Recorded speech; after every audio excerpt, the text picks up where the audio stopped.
देखिए, आज हम बात करेंगे उन ऐसी चीजों के बारे में, 4 ऐसी चीजों के बारे में, जिनको करके आप पता लगा सकते हैं कि आप स्टॉक मार्केट में पैसा लगाने के लिए रेडी हैं या नहीं। तो आप चाहे वॉरेन बफेट को पढ़ लें, चाहे रामदेव अग्रवाल को सुन लें, चाहे पीटर लिंच पढ़ लें, चाहे जोएल ग्रीनब्लैट पढ़ लें, चाहे फिलिप फिशर पढ़ लें, सब लोग कुल मिला के एक ही बात बोलते हैं कि आपको स्टॉक मार्केट में अगर पैसा लगाना है तो आपको बिजनेस की समझ होनी चाहिए। अब बिजनेस की समझ कैसे होगी उसको भी पता लगाने का एक तरीका है, और मैं आपको 4 ऐसी चीजें बताऊंगा तो जिससे आप पता लगा सकते हैं कि आप स्टॉक मार्केट में इन्वेस्ट कर सकते हैं कि नहीं। तो पहला, बिजनेस आपको कैसे समझ में आएगा? आप अगर बिजनेस की बैलेंस शीट देख लेंगे तो आपको बिजनेस की हेल्थ के बारे में पता चल जाएगा। दूसरा, तो पहला, आपको बैलेंस शीट का ज्ञान लेना 100% जरूरी है। दूसरा, आपको profit and loss statement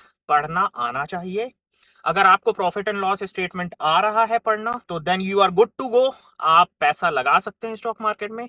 PNL statements देख के आपको पता चल जाएगा कि कंपनी में सेल्स ग्रोथ है कि नहीं, कंपनी प्रॉफिटेबल है कि नहीं, कंपनी के क्या खर्चे हैं। तीसरा, आपको कैश फ्लो स्टेटमेंट पढ़ना आना चाहिए। अगर आप कैश फ्लो स्टेटमेंट पढ़ रहे हैं, अच्छे से पढ़ सकते हैं, तो you are good to go. चौथा, तो ये 3 चीजें जो मैंने अभी बोली, उनको देखने के बाद आपको कंपनी की एनुअल रिपोर्ट्स पढ़नी है। एनुअल रिपोर्ट्स पढ़ने से क्या होगा? एनुअल रिपोर्ट्स पढ़ के आपको कंपनी का बिजनेस मॉडल समझ में आएगा कि भाई कंपनी की सोर्सेज ऑफ इनकम क्या है। ये 4 चीजों को करने के बाद अगर आप बिजनेस को अच्छी तरीके से समझ पा रहे हैं तो आप स्टॉक ले सकते हैं।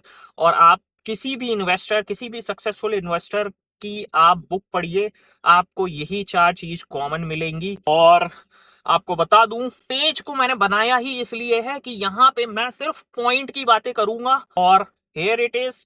नेक्स्ट वीडियो में मैं वो सारी चीजें डालूंगा कि आप कैसे बैलेंस शीट पढ़ सकते हैं, कैसे पीएनएल स्टेटमेंट पढ़ सकते हैं, कैसे कैश फ्लो स्टेटमेंट समझ सकते हैं।